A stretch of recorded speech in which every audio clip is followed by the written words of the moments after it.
Today's Daily Dose of Math is about Principle 12 from the Math 4153 Geometry course. Principle 12 states that the product of the lengths of the legs of a right triangle is equal to the product of the length of the hypotenuse and the length of the altitude to the hypotenuse. That's a mouthful. And that's an example of why it's useful to have a list of principles and theorems to refer to when you're answering questions, because you don't have to write that long sentence. You can simply say, I'm using Principle 12. The student in this course is allowed to make a memory aid, a page with facts that they want to remember. They can write formulas, they can write various things on that. And I recommend to students that when they're dealing with Principle 12, which is attached to their exam, so they don't have to write it on their memory aid, it's a good idea to put on your memory aid a diagram like this with this little formula that's made. This basically is saying the same thing that Principle 12 says, but this is more useful because it reminds you how to use it. If you're reading this text, you might be thinking, okay, but so what do I do? Having this reminds you of what to do. So let's use Principle 12 in these four examples.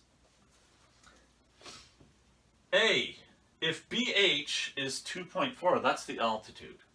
If AB is 3, the short leg, BC is 4, that's the long leg, how long is AC, how long is the hypotenuse? So we're using Principle 12, and we're filling in this little formula. 3 times 4 has to be equal to 2.4 times x, my unknown, which is the hypotenuse.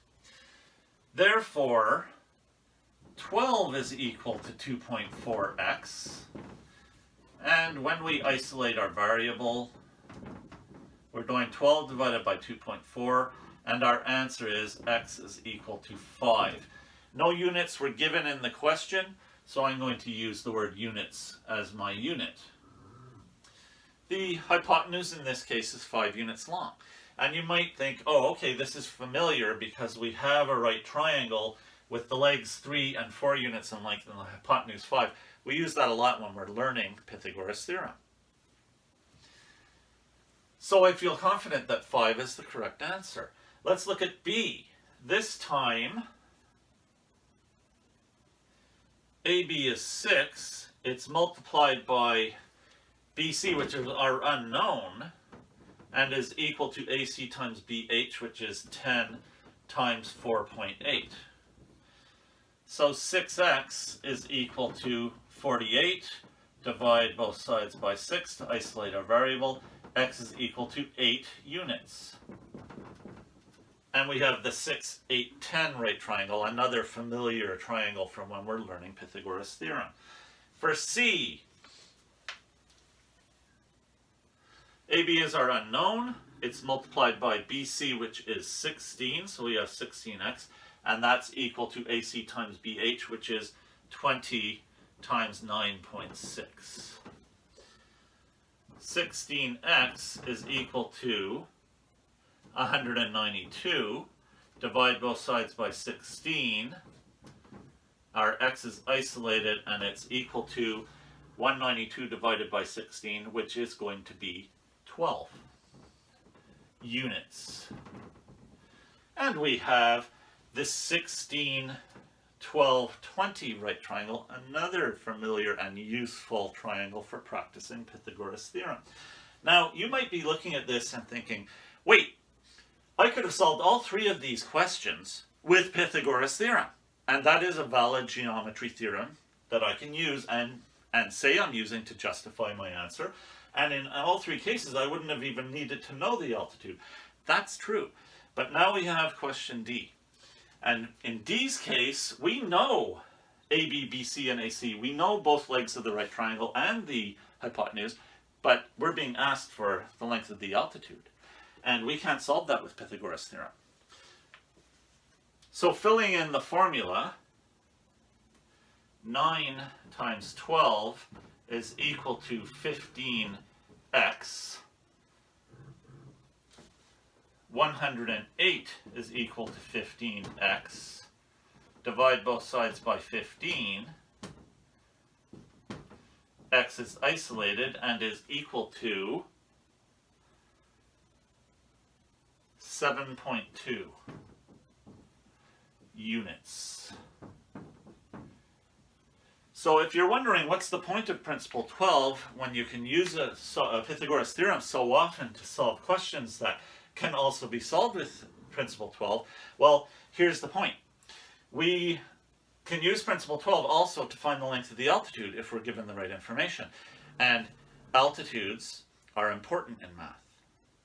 Hint, altitudes are very important. Yeah, that was a hint. Okay, one thing's missing here. In all of these cases, I did some valid math calculations to give the answers, but I forgot to say that I'm using principle 12. And I'm going to say it by writing a 12 with a circle around it, and I'm doing it 4 times because I used principle 12 4 times to answer these questions. Being able to write the number 12 with a circle around it is useful because it stops you from having to write out that whole long sentence.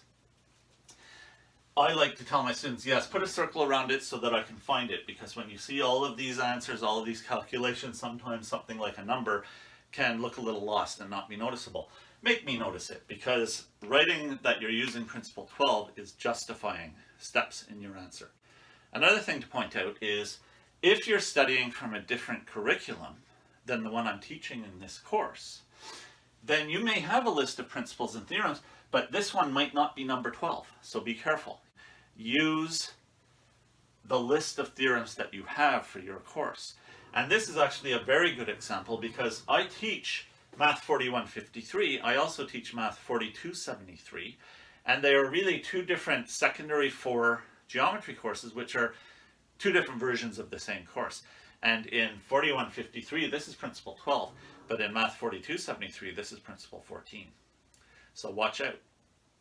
That is today's Daily Dose of Math. Please like, subscribe, and share.